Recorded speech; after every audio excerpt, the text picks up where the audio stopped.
Benjamin Fulford, le 8 mai 2017. Il est temps pour le rachat à levier canadien de la corporation du gouvernement américain en faillite. Malgré que l'on continue à faire semblant que rien ne s'est produit, il s'avère que la corporation du gouvernement des États-Unis, basée à Washington DC et enregistrée à Porto Rico, a vraiment fait faillite la semaine dernière.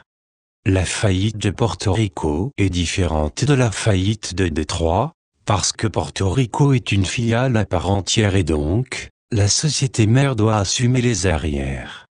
C'est la raison pour laquelle le ministre chinois des Finances a soudainement annulé une réunion avec ses contreparties japonaises et sud-coréennes, la semaine dernière en raison d'une crise financière. C'est aussi pour la même raison que la famille royale britannique a tenu une réunion d'urgence la semaine dernière au palais de Buckingham et a ensuite annoncé la retraite du prince Philippe. Les deux réunions d'urgence concernaient l'encaissement des obligations Superpetchili ou Lung Tsinguai soutenues par l'or chinois et détenues par de nombreux membres des familles royales du monde, selon une source bancaire supérieure. Pour être exact, selon cette source, en échange de sa démission, le prince Philippe a été autorisé à encaisser ces petchilis, ce qui signifie que la famille royale britannique a maintenant assez d'argent pour transformer la planète totalement. Dans l'affirmative, cela signifie que le Canada est maintenant en mesure d'offrir aux créanciers le financement d'un rachat de ces opérations de la corporation des États-Unis en faillite.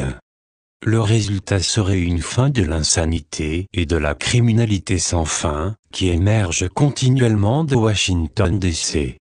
Nous allons approfondir cette question plus loin, car, quand on parle de la façon dont cela affectera la planète, cette opération, sous l'œil du radar, est de loin beaucoup plus importante que l'élection présidentielle française. Celle-ci a d'ailleurs été volée par les Rothschild, pour le compte de leur esclave Emmanuel Macron avec, en plein dans votre face, un vote satanique à 66,06. Les élections françaises étaient vraiment une guerre de procuration germano-russe pour le contrôle de l'Europe. Les renseignements de la marine des États-Unis rapportent que des troupes allemandes ont été envoyées en France avant les élections, alors que les sources du Pentagone affirment que des troupes russes ont été envoyées en Serbie, à peu près au même moment. Dans l'état actuel des choses, la fille d'Hitler, Angela Merkel, a répété l'accomplissement de son père, pour conquérir la France, cette fois par la guerre furtive plutôt que par la guerre ouverte. Quoi qu'il en soit, les renseignements militaires japonais disent maintenant que la candidate défaite à la présidence française, Marine Le Pen, était en fait la fille d'un agent du Mossad. Ce que cela signifie, c'est que les Rothschild auraient quand même gagné les élections françaises, même si elle était devenue présidente. La bataille pour la France n'est pas finie, puisque la majorité des Français considéraient l'élection comme avoir à choisir entre la peste et le choléra, entre la dictature fasciste et celle des banquiers. La preuve de l'évasion fiscale de Macron et d'autres criminels exposés par des pirates informatiques juste avant l'élection ne va pas disparaître, et des poursuites pénales, suivies d'une véritable révolution française, est encore dans les possibilités. En tout cas, le vol des élections en France ne change pas la réalité fondamentale que la France fait faillite tout comme l'Italie et l'Espagne, et que l'Allemagne est son principal créancier, ce qui signifie que ces pays ont été secourus par des moyens financiers. La concurrence par procuration entre l'Allemagne et la Russie pour l'influence sur l'Europe se déplace maintenant vers l'Est. Sur ce front, les Russes ont envoyé au moins 150 000 soldats pour défendre la Serbie et arrêter les opérations d'héroïne et de hashish de Daesh dans les Balkans, selon les sources du Pentagone. Les sources continuent en disant que les Russes sont également là pour bloquer un projet de la mafia khazariane, le projet de la plus grande Albanie. Outre l'ouverture d'une nouvelle voie de distribution pour l'héroïne afghane, le projet de l'Albanie kazariane a également pour objectif de voler des trillions de dollars en ressources minérales, selon les sources de renseignement serbes. Les Russes mettent maintenant un terme à ce vol de ressources et ce nettoyage ethnique des chrétiens par les Khazarians. Dans l'ensemble, il semble que les Allemands et les Russes tentent d'établir leurs zones respectives d'influence sur l'Europe. La guerre contre les Khazarians, adorateurs de Satan, cherche aussi à s'étendre à quelque chose impliquant toutes les religions monothéistes. Cela a été vu pour la première fois au début de l'année 2016, lorsque le pape Francis et le patriarche Kirill de l'Église orthodoxe russe ont eu leur premier rendez-vous, entre les chefs de ces deux églises, en Milan. La semaine dernière, le pape Francis est allé en Égypte pour rencontrer les tops de la hiérarchie religieuse musulmane là-bas, pour obtenir leur soutien contre les satanistes et leur armée Daesh. Maintenant, le président américain Donald Trump s'en va en visite au Vatican, en Israël et en Arabie Saoudite, à la fin de ce mois. Ce sont les principales terres saintes pour le christianisme, le judaïsme et l'islam, les trois principales religions monothéistes du monde. Est-ce que quelque chose de grand, en rapport au monothéisme, serait sur le point de se produire ? Est-ce que cela a quelque chose à voir avec les réunions financières d'urgence qui ont eu lieu en Chine et parmi la royauté britannique ? Restez à l'écoute. La faillite de facto de la corporation des États-Unis a peut-être forcé son président, Donald Trump et l'establishment derrière lui, à prendre une position plus vigoureuse contre les satanistes khazarians, disent les sources de la société Dragon Blanc. C'est pourquoi Trump est d'accord avec les zones de non-vol proposées par les forces russes, iraniennes et turques, au-dessus de la Syrie, incluant les plateaux du Golan occupés par Israël, disent les sources du Pentagone et du Mossad.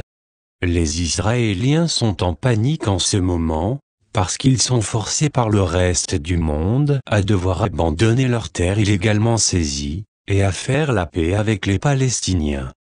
Ce qui est différent cette fois, c'est que les États-Unis ne créditent plus inconditionnellement leur comportement antisocial. Les hauts gradés du Pentagone ont également forcé Trump à approuver les plans pour lutter contre les attaques des Khazarians contre les chrétiens en Afrique et au Moyen-Orient. La situation avec la Corée du Nord a également été désamorcée lorsque Trump s'est fait tirer sur sa laisse, et il a été obligé de dire qu'il allait rencontrer le gros garçon, Kim Jong-un, disent les sources du Pentagone. Le plan de Rothschild, pour remplacer Kim Jong-un avec une fausse marionnette, a été défait, grâce à un effort de coopération entre les sociétés secrètes occidentales et asiatiques, selon les sources des sociétés secrètes. Leur plan de mettre la marionnette française des Rothschild, Taro Aso, au poste de Premier ministre du Japon, a également été contrecarré, disent les sources du Pentagone. Il existe également des signes selon lesquels des accords secrets ont été conclus entre les États-Unis et la Chine, au sujet de la mer de Chine méridionale. Les renseignements militaires japonais disent que les États-Unis ont déclaré qu'ils reconnaîtraient le contrôle chinois sur les îles contestées, connues sous le nom de Senkaku, par les Japonais et Tiawayute par les Chinois. En échange de cela, les Chinois ont accepté de fermer les yeux sur l'intention des États-Unis d'ouvrir une nouvelle base navale sur les îles indonésiennes, près du détroit de Malacca, disent les sources du Pentagone. Ce développement a incité l'establishment japonais à tenter d'acquérir une plus grande indépendance vis-à-vis des États-Unis, disent les sources japonaises de droite. Une manifestation de cela a été un appel au grand public, par le Premier ministre Shinzo Abe, pour que le Japon réécrive sa constitution, qui a été imposée par les États-Unis. Les Japonais augmentent également leurs contacts avec la Russie afin de contrebalancer la menace à leur indépendance causée par l'amitié croissante des États-Unis et de la Chine, disent des sources japonaises et russes. Un autre développement très intéressant montrant la coopération entre les États-Unis et les Chinois a été le fait que la Chine a décidé de confier à une société appelée Frontier Service Group (FSG) de bases opérationnelles dans les provinces du Xinjiang et du Yunnan, qui sont au cœur du vaste projet d'infrastructure de la Chine, One Bridge, un pont, One Road, une route avec train à grande vitesse, un port et un pipeline d'énergie. Le président directeur général de FSG n'est autre que Eric Prince, fondateur de la notoire compagnie de sécurité Blackwater, aujourd'hui défunte. Il semble que les Chinois aient suivi les conseils de la société Dragon Blanc, qu'il est moins coûteux et plus sûr de nourrir un chien de garde que de se battre avec un loup affamé. Il y aura également beaucoup de travail disponible pour des mercenaires sans emploi, dans la surveillance des projets d'infrastructures asiatiques en Afrique et ailleurs. Dans l'ensemble, l'amitié grandissante entre les grandes puissances du monde signifie que toute la criminalité transnationale est peut-être en voie d'extinction sur cette planète en ce moment. La proposition pour un rachat par le Canada de la faillite de la corporation des États-Unis pourrait aider à accélérer énormément ce processus. Pensez-y, alors que les États-Unis, depuis la fin de la Seconde Guerre mondiale, ont été engagés dans une guerre presque sans arrêt, le Canada a proposé, et a contribué à faire respecter, l'idée d'arrêter la guerre avec des troupes du maintien de la paix. Le savoir-faire du Canada serait également utile pour nettoyer deux des plus gros problèmes américains, son désastre au système de santé et son problème de criminalité.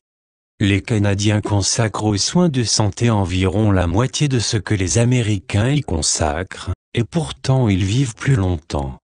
En outre, le taux de meurtre aux États-Unis, par exemple, est 23 fois plus élevé que le taux d'assassinat au Canada, même si les Canadiens ont également accès à des armes à feu.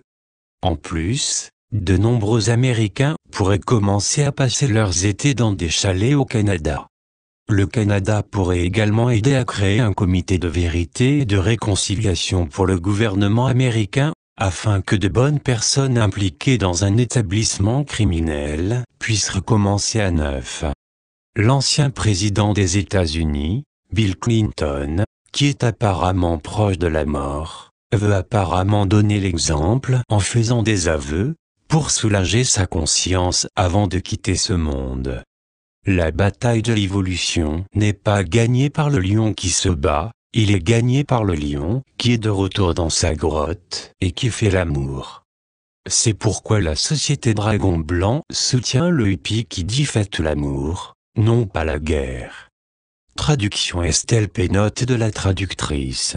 Pour ceux qui comprennent l'anglais, je suggérerais vraiment que vous vous abonniez à la lettre hebdomadaire de Benjamin Fulford et à Gaia.com.